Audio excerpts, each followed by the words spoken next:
Hello friends, अर्थ series के इस video में हम अर्थ से जुड़े कुछ ऐसे इंटरेस्टिंग और इम्पॉर्टेंट क्वेश्चंस और उनके आंसर्स के बारे में जानेंगे जो प्रतियोगी परीक्षाओं में अक्सर पूछे जाते हैं। इस पहले वीडियो में हम बात करेंगे पृथ्वी के आकार, सौरमंडल में उसके स्थान और पृथ्वी की गतियों से जुड़े कुछ इम्पॉर्टेंट क्वेश्चन और उनके आंसर्स के बारे में। तो अगर आप स्टूडेंट्स हैं और कॉम्पिटिटिव एग्ज़ाम्स या जनरल नॉलेज में रुचि रखते हैं तो अर्थ सीरीज़ की ये वीडियो आपके लिए बहुत उपयोगी होने वाली है। इस वीडियो को अंत तक ज़रूर देखें और इसे फॉलो करना ना भूलें।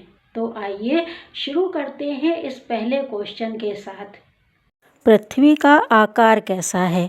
अगर हम पृथ्वी के शेप की बात करें तो पृथ्वी का आकार पूरी तरह गोल नहीं बल्कि चपटा गोलाकार है। ये ध्रुवों पर थोड़ी चपटी और भूमध्य रेखा पर थोड़ी उभरी हुई है, जिसे वैज्ञानिक रूप से ज़ियोइड भी कहा जाता है। आकार के अनुसार हमारी पृथ्वी का सौरमंडल में कौन सा स्थान है? हमारे सौरमंडल में पृथ्वी आकार में 5वां सबसे बड़ा ग्रह है। पृथ्वी से बड़े ग्रहों में जुपिटर, सैटर्न, यूरेनस और नेपच्यून हैं। इसके बाद वीनस, मार्स और मर्क्यूरी प्लैनेट आते हैं। हमारे सौरमंडल में पृथ्वी आकार और बनावट में किस ग्रह से मिलती है?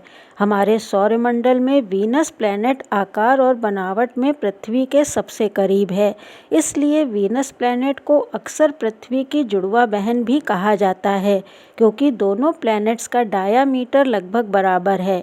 अगर हम इंटरनल स्ट्रक्चर की बात करें तो दोनों ही प्लैनेट्स का कोर लोहे का बना है। इसके अलावा दोनों प्लैनेट्स में ऊंचे पठार, पर्वत श्रृंखलाएं और ज्वालामुखी जैसी संरचनाएं हैं। हालांकि इन दोनों प्लैनेट्स का वातावरण बिल्कुल अलग है। क्वेश्चन नंबर 4 है, पृथ्वी की सूर्य से औसत दूरी कितनी है? अगर हम सन और अर्थ के बीच के डिस्टेंस की बात करें तो पृथ्वी की सूर्य से औसत दूरी लगभग 149.6 मिलियन किलोमीटर है। हालांकि ये दूरी पृथ्वी के एलिप्टिकल ऑर्बिट के कारण साल भर बदलती रहती है। इस तरह पृथ्वी की सूर्य से अधिकतम दूरी 152.1 मिलियन किलोमीटर और न्यूनतम दूरी 147.1 मिलियन किलोमीटर है। क्वेश्चन नंबर 5 है, पृथ्वी तक सूर्य का प्रकाश पहुंचने में लगभग कितना समय लगता है? और इसका आंसर है कि पृथ्वी तक सूर्य का प्रकाश पहुंचने में लगभग 8 मिनट 20 सेकंड का समय लगता है। पृथ्वी का एकमात्र प्राकृतिक उपग्रह कौन सा है? पृथ्वी का एकमात्र प्राकृतिक उपग्रह चंद्रमा है। पृथ्वी अपनी धुरी पर कौन सी गति करती है? अगर हम पृथ्वी की गति की बात करें तो पृथ्वी अपनी धुरी पर पश्चिम से पूर्व दिशा में घूर्णन गति करती है, जिसे दैनिक गति भी कहते हैं।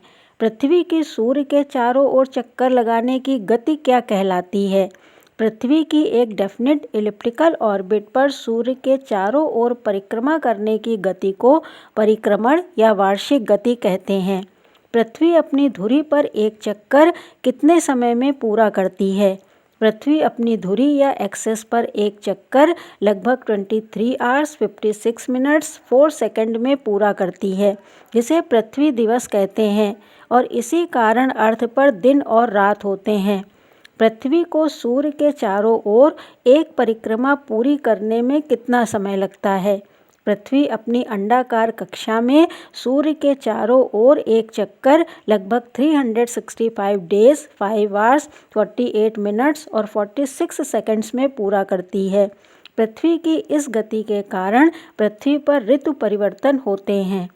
अर्थ सीरीज के सेकंड पार्ट में हम पृथ्वी के डायामीटर, इसकी लेयर्स, इंटरनल स्ट्रक्चर इत्यादि से जुड़े कुछ इम्पॉर्टेंट क्वेश्चन और उसके आंसर्स को कवर करेंगे, जो स्कूल एग्ज़ाम्स, एसएससी और यूपीएससी आदि कॉम्पिटिटिव एग्ज़ाम के लिए बहुत इम्पॉर्टेंट माने जाते हैं। आई होप आपको मेरा ये वीडियो भी नॉलेजेबल लगा होगा। अगर आपको मेरे वीडियोस अच्छे लगते हैं तो प्लीज़ इसे लाइक करें, कमेंट सेक्शन में अपने व्यूज़ बताएं, इसे अपने फ्रेंड्स एंड फैमिली मेम्बर्स के साथ शेयर करें, और अगर अभी तक आपने मेरे चैनल को सब्सक्राइब नहीं किया है तो प्लीज़ इसे सब्सक्राइब करें। मिलते हैं नेक्स्ट वीडियो में इस सीरीज़ के पार्ट 2 के साथ। Thank you.